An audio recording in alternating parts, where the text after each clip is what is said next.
All right, so that's the plans for the BRICS Summit itself, but there's a lot of activities in the build-up to the event getting underway next week. The BRICS Business Council, for example, has established the 5th BRICS Summit back in 2013. They are going to be hosting a series of events. The BRICS trade ministers will be officially opening the trade fair this coming Saturday. It's going to be then followed by a BRICS Business Forum next week. And let's get down to the business of it. If in case you missed the theme for this year, it's quite a mouthful. Here it is, BRICS and Africa, partnerships for mutually accelerated growth, sustainable development and inclusive multilateralism. So there's a lot to unpack just from the theme of this year.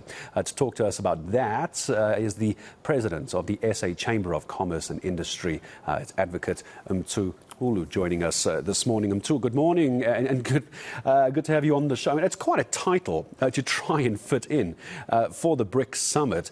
If you're looking at this from a Chamber of Commerce perspective, of all of everything I just mentioned under that theme, what are you hoping is going to stand out for you and South Africa?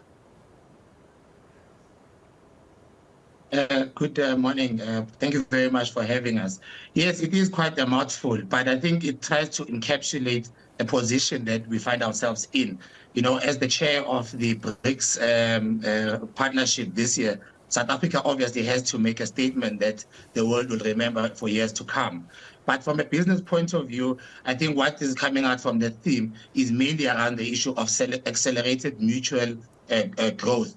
Because you'll remember that we as South Africa are in the BRICS partnership. However, we are the smallest economy they're in. And there's been a lot of great strides being made by our fellow member states. So we've been growing greater than South Africa itself. So we are hoping that the mutuality of the membership in BRICS will come out for South Africa this year in a way that we can lean on the expertise and the resources of our fellow member states, but also be allowed to expose the opportunities that are in South Africa and in Africa for investment coming from other BRICS member states. I see Reuters reporting this morning, Advocate. Here's their headline. I want your thoughts on this. BRICS nations and the BRICS Summit to meet seeking to blunt Western dominance. Is that what this BRICS Summit is about, pushing AGOA out?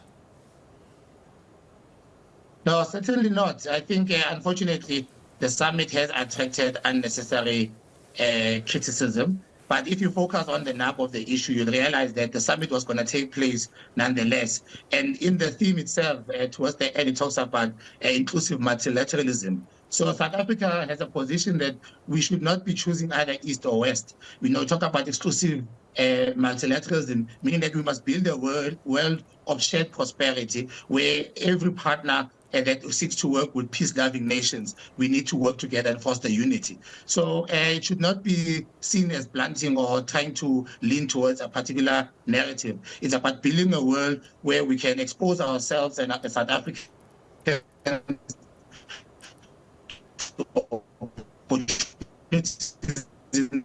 Oh dear, Advocate, I'm going to ask you to stop for a second. We've just got a slight bandwidth issue from your Zoom connection. I'm going to ask you just to hold on for 1 second. Let's see if we give it a bit of a breather. Maybe we can re-establish connection. I'm going to give it a couple of seconds while I just wait for that, just to remind viewers what we're talking about as far as BRICS is concerned. All going to be taking place in Sandton as of next week. But it's going to be a multi-day summit as well, all going to be happening from the 22nd of August to the 24th of August. Advocate, let's see if maybe the Zoom is caught up with us. Just finish your thought that you were busy with. Yeah, so it's unfortunate. Sorry about that interruption. Some of the investments that we need to make in improving our connectivity. But what we need to do is that we need to demonstrate that this BRICS Summit actually wants to deposit a better understanding and a better approach on multilateralism. So it's not about blunting the West. It's about exposing the global South and BRICS nations as a body of opportunity for the world to build a better and fairer multilateralism approach. And let's talk as well about the possibility of other countries now wanting to get around the table of BRICS. Iran is one of those. Many other countries, upwards of 20 countries, possibly going to be included. Not now, of course, but I'm sure it'll come up for discussion. Do you think there should be an expansion of what we now know as BRICS, which is Brazil, Russia, India, China, South Africa. Do you think, from a commerce and industry side, the more the merrier, or let's keep the club a bit more exclusive? No, we will support the expansion of BRICS. Obviously, the more the merrier. Business people operate on market size. So if there's an opportunity to have more like-minded people who are ready to cooperate and form partnerships, it can only bode well for business people. So we are looking forward to the final discussion by the heads of state about how the expansion will take place. But we will support the growth and the expansion of a conversation that seeks to support the growth of emerging markets. And BRICS has come across as a leading voice on how we can expand markets in the emerging economy space. And we look forward to a form of expansion. It may be called something else, but in principle, we agree that let's broaden the markets, and obviously with bigger markets is better opportunities for South African businesses. I'll leave this as a last question to you, Advocate, as we talk about you wearing the hats of the Chamber of Commerce and Industry. Let's talk about industry specifically within BRICS, the countries that are currently part of that economic bloc. You would agree with me that there is one standout country that does seem to be much larger and a lot more in charge. Obviously, there has to be China. Yes, we're all told we're sitting equally at the table, but let's be honest. If you look at the numbers, it's very much China that we all need to work around and work a lot more closely with. Would that be fair?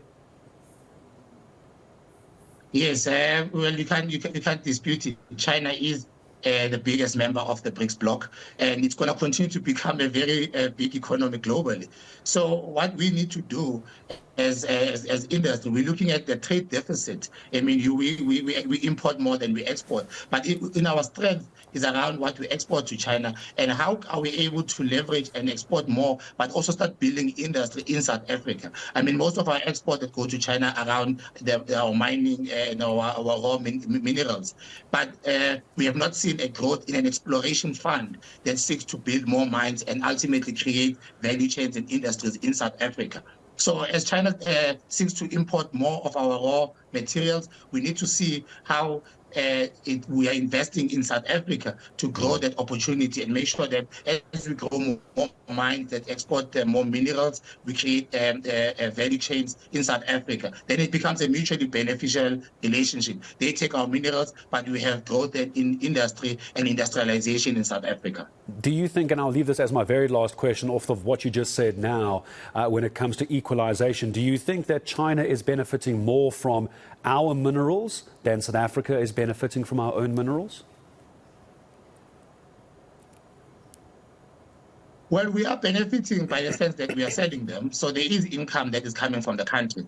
What China obviously has been able to do is been able to then build an industry that converts raw minerals into value-added goods. And that's something that we can learn from them. But I think for as long as we are exporting, we need to establish how we can create an exploration fund to build more mines. So if our competitive advantage is our deposits, we need to invest in those deposits and make sure that we build industries around those deposits. So if we can create value-added goods, but let's rather create other industries that are linked to those minerals. So it's not unfair competition. They obviously are doing what they can do with those minerals. We need to look at what is our specific benefit that we can drive from these minerals. And I believe we need to create value chains along the strategic minerals that we possess in South Africa.